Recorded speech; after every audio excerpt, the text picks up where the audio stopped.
नमस्कार, मैं हूं प्रशांत द्विवेदी। S7 के संवाद कार्यक्रम में आपका स्वागत है। आज हमारे साथ में लखनऊ से अशोक सिंह जी जुड़ गए हैं, जो कि आरजेडी के प्रदेश अध्यक्ष। अशोक सिंह जी, बहुत बहुत स्वागत है आपका S7 के संवाद कार्यक्रम में। हेलो, आवाज आ रही है आपको मेरी? हाँ, आ रही है। अच्छा, ये बताइए सर कि उत्तर प्रदेश में क्या भारत में विश्व में कोरोना वायरस चल रहा है, उसको देखते हुए कैसे देखते हैं आप? क्या समस्याएं सामने आ रही हैं, क्योंकि आप भी एक पॉलिटिकल पार्टी को लीड कर रहे हैं उत्तर प्रदेश में। क्या कहेंगे आप कोरोना वायरस के बारे में, जिस तरह से समस्या लोगों को सामने आ रही है? निश्चित तौर पर देश ही नहीं, पूरा विश्व आज इस कोरोना वायरस से पीड़ित है। जी। सभी दुखी हैं, सभी परेशान हैं। हम्म। चाहे अर्थव्यवस्था हो, सामाजिक व्यवस्था हो, सभी तरह से एक महामारी आई है। हम्म। इसको दूर करने के लिए हमें तमाम जो उपाय बताए गए हैं, हम्म। खास तौर पे हम लोग उत्तर प्रदेश के लोग हैं, हम्म। यहाँ हम देखते हैं लोग लॉकडाउन का पालन में थोड़ी सी हम्म। अनभिज्ञता हम्म। और बड़ा ही हल्कापन वो कर रहे हैं, जबकि इसमें जो भी सरकार की गाइडलाइंस हैं, हम्म। मास्क लगाना, ये लगाना, उचित दूरी बनाना, ये सब का पालन करना चाहिए। हम्म। और सरकार का कहीं ना कहीं पर फेल्योर है, भारत सरकार का। हम्म। शुरुआती दौर पर ही इसको अगर कहीं से रोक लेते, जी। शुरू में ही हम्म। अगर तमाम जैसे जो कार्यक्रम हो रहे थे वो कार्यक्रम न हुए होते और शुरू में ही इस लॉकडाउन को लंबा चलाते और बढ़ाकर रखते, तो शायद आज ये हालात हमारे देश के न होते, हमारे प्रदेश के न होते। हम्म। तो कहीं ना कहीं फेल्योर है। हम्म। और इसको हम सरकार क्या, हम ये इतनी बड़ी महामारी है कि हम सभी राजनीतिक दलों से अनुरोध और अपील करते हैं कि इसमें सरकार ही नहीं, सभी एकजुटता के साथ इस महामारी से लड़ें और अपने देश को और अपने प्रदेश को बचाने का काम करें, जिससे हम खुशहाल हो सके। सर, अगर देखा जाए तो अभी उत्तर प्रदेश सरकार ने लॉकडाउन को सैटरडे संडे कर दिया है। कैसे देखते हैं आप इसको कि इससे क्या कोई सुधार आएगा?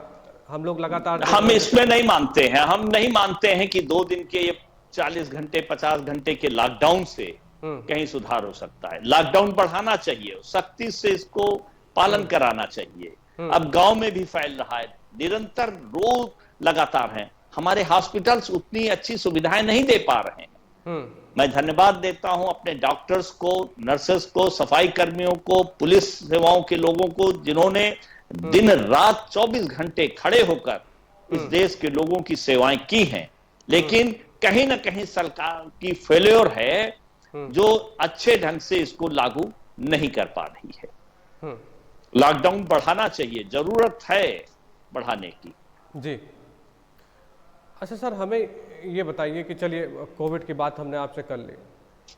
आपकी पार्टी बिहार से बहुत बड़ा ताल्लुक रखती है, लालू जी आपके लीडर हैं। बिहार में क्या चल रहा है इस समय? अगर आने वाले चुनाव की भी बात करें तो क्या आपको लग रहा है, क्या सिनेरियो होगा? अरे ये जो माहौल है बिहार में, तो उतने टेस्ट भी नहीं हो पा रहे हैं, बहुत मौतें हो रही हैं, लोग परेशान हैं गांव से, वह उसी में ये चुनाव।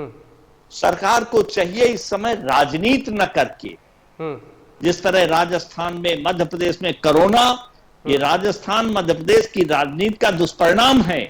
राजनीति की आवश्यकता इस समय नहीं है। इसी तरह बिहार में भी राजनीति की आवश्यकता नहीं है इस समय। किसी तरह बिहार के लोगों की जीवन की रक्षा का सवाल है, उनको बचाएं, उनकी मदद करें। उनको किस तरह, चुनाव अभी नहीं होगा, 4 महीने बाद हो सकता है। इस समय जो महामारी है, इससे लड़ने के लिए, निपटने के लिए जो हालात हैं वो बहुत ही खतरनाक हैं। हम तो अनुरोध कर रहे हैं सरकार से कि किसी भी तरीके से इस समय पे चुनाव न कराएं, वो ज्यादा अच्छा है। नहीं तो बद से बदतर हालत हो जाएगी। बहुत बुरा हाल है बिहार का। एक तरफ बाढ़ है और एक तरफ कोरोना है, दोनों के बीच घिरा हुआ बिहार, उसमें ये राजनीतिक पनपता हुआ, ये घातक होगा। चलिए सर, तो मेरा अनुरोध। जी जी। हाँ हाँ हाँ हाँ, क्या चलिए सर, पूछना चाहिए? अगर चुनाव होता है हाँ, तो कहां पे देखते हैं आप अपनी पार्टी को? क्या लगता है आपको कि बिहार में कहां पहुंचेंगे आप? हम लोग आज भी बिहार की सबसे लार्जेस्ट पार्टी हैं। आज भी और आने वाले चुनाव में तो हम सरकार बनाने की पूरी क्षमता में है, मतलब कहीं कोई दो राय है ही नहीं कि इसमें हम सरकार नहीं बना सकते। उसके बावजूद भी हमें चिंता बिहार के लोगों की है, गरीब परिवारों की, मजदूरों की, किसानों की, नौजवानों की है कि वो कहीं इस भयंकर महामारी में, क्योंकि बिहार सरकार के पास न अस्पताल हैं, न क्वारंटाइन के स्थान है, उस पर ध्यान ही नहीं दिया गया। और तमाम बिहार के मजदूर जो पूरे देश में फैले हुए थे सब आए हैं, उनको कोई राहत नहीं मिली है। हजारों किलोमीटर पैदल चल के आए, केवल लफाजी हुई है भारत सरकार द्वारा कि हम ये कर रहे हैं, वो कर रहे हैं, हम ये करेंगे, और सारे मजदूर त्राही त्राही करके अपने घरों में पहुंचे हैं। ऐसे हालात में तो हम ये सोचते हैं कि कोई भी आदमी इस सरकार के लिए देखना भी नहीं चाहता।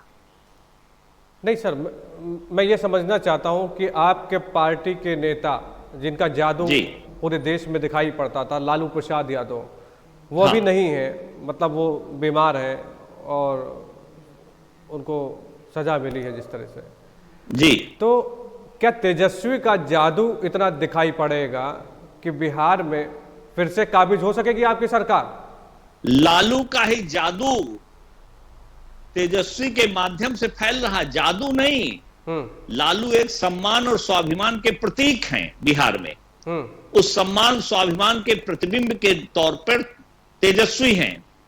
वही दिखाना है कि उनके नेता पे अन्याय और अत्याचार का जो प्रारूप हुआ है, उनको इतने दिनों से जेल में सड़ रहे हैं, उनको रखा गया है, कोरोना की इस महामारी में उनको बेल नहीं दी जाती है, आधी से ज्यादा सजा वो काट चुके हैं। निश्चित तौर पर अब वो बाहर आ जाएंगे चुनाव के पहले, और जनता उसी इंतजार में बैठी। इस अत्याचार और व्यभिचार के खिलाफ जनता आक्रोशित है कि हमारे नेता को किस तरह इस कोरोना महामारी में, जबकि उनके साथ के लोग कोरोना संक्रमित हुए, फिर भी उनको रिहा नहीं किया गया।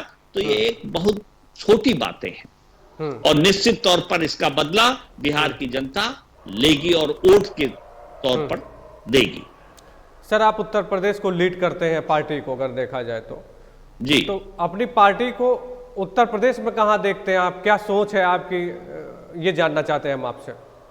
हम अपनी पार्टी को तमाम भारतीय जनता पार्टी के खिलाफ जो सेकुलर फ्रंट्स हैं, चाहे समाजवादी पार्टी हो, चाहे कांग्रेस हो, उन्हीं के साथ तालमेल कर हम बिहार में भी चुनाव लड़ते हैं, और उत्तर प्रदेश में भी उसी माहौल के साथ हम समाजवादी पार्टी के साथ, कांग्रेस के साथ तालमेल करके चुनाव लड़ेंगे। तो क्या लगता है आपको, उत्तर प्रदेश में क्या कुछ जादू दिखाई पड़ पाएगा आपकी बार?